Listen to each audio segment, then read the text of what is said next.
చెప్తే ఈ సబ్జెక్ట్ ఆ సబ్జెక్ట్ డైల్యూట్ అయిపోతుందేమో, అది వేరే సబ్జెక్టు. యూరియాకి సంబంధించి నేను ఒకటే మాట చంద్రబాబును అడుగుతున్నా, చంద్రబాబు సమాధానం చెప్పాలి. ఈ రాష్ట్రంలో వైఎస్ఆర్ కాంగ్రెస్ పార్టీ ప్రభుత్వం అధికారంలో ఉన్నప్పుడు నేను వ్యవసాయ శాఖ మంత్రిగా పనిచేశా, నా ముందు కన్నబాబు గారు వ్యవసాయ శాఖ మంత్రిగా పనిచేశాడు. ఏ రోజైనా రైతులు విత్తనాల కోసం కానీ యూరియా కోసం కానీ రోడ్డెక్కి కొట్లాడుకున్నటువంటి పరిస్థితి ఉందా? ఈరోజు నువ్వేం చెప్తున్నావు? లక్షల టన్నులు యూరియా తెచ్చానంటున్నావు.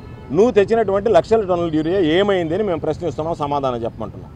నువ్వు లక్షల కొద్ది టన్నులు తెస్తే అవి మీ మంత్రి అచ్చెన్నాయుడు చెప్పినట్టుగా 50% పైన ప్రైవేటు వ్యక్తులకు ఇచ్చేస్తే వాళ్ళు బ్లాక్ మార్కెట్లో తరలించుకుని 270 రూపాయలు అమ్మాల్సినటువంటి యూరియా బస్తా 600 రూపాయలు 700 రూపాయలకు అమ్మి 250 కోట్ల రూపాయలు చేతులు మారితే దాని గురించి సమాధానం చెప్పండి. మీరు అమ్మినటువంటి బ్లాక్ మార్కెట్కి తరలించినటువంటి యూరియా మీకు ఎందుకు?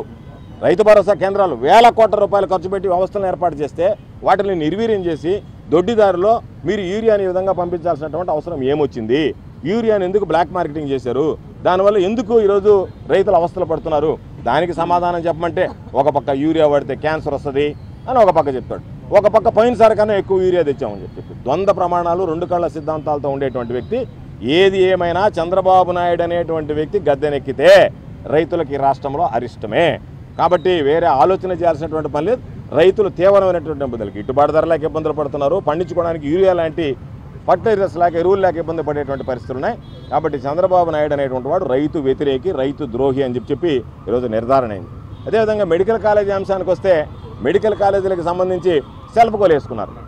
ఎక్కడో పునాదుల్లో ఉన్నటువంటి ఫోటోలు చూపించి ఇవి అసలు మొదలు కాలేదు, ఇవి ప్రారంభం కాలేదు, ఇవి పూర్తి కాలేదు అని చెప్పి మాట్లాడి ఈరోజు పేద కుటుంబాలకి వైద్య విద్య అభ్యసించకుండా వాళ్ళ ఆశల మీద నీళ్లు చల్లి ఈరోజు రకరకాలుగా నీ కమిషన్ల కోసం కకృతిపడి, నీ కమిషన్లకు నువ్వు అలవాటు పడి దానిలో భాగంగా ఈరోజు ప్రైవేట్ మెడికల్ కాలేజీని ప్రైవేటైజ్ చేస్తానని చెప్పి ఆ హక్కు ఎక్కడుంది? జగన్మోహన్ రెడ్డి గారు 17 మెడికల్ కాలేజీలు తీసుకొస్తే మిగతా రాష్ట్రాలు అన్నీ కూడా మాకు మెడికల్ కాలేజీలు వస్తే బాగుండని చెప్పి పోటీ పడుతుంటే వచ్చినటువంటి మెడికల్ కాలేజీని రాష్ట్ర ప్రభుత్వం ఆధ్వర్యంలో నడపకుండా వాటిని ప్రైవేటైజ్ చేయడానికి మీకు వచ్చినటువంటి ఆ కమిషన్ల కక్కుర్తిపడి ఈరోజు విద్యార్థులకు సంబంధించినటువంటి పేద విద్యార్థులకు సంబంధించినటువంటి ఆ విద్యను దూరం చేయాలనేటువంటి దాన్ని ఇప్పటికైనా సరే చంద్రబాబు నాయుడు కళ్ళు తెరిచి దానిలో నుంచి బయటపడి తీసుకున్నటువంటి నిర్ణయాన్ని ఉపసంహరించుకోవాలి.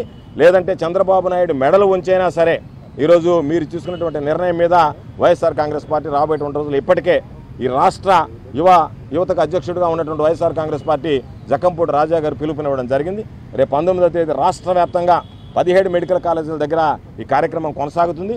కాబట్టి ప్రభుత్వం మీద ఒత్తిడి పెంచుతాం.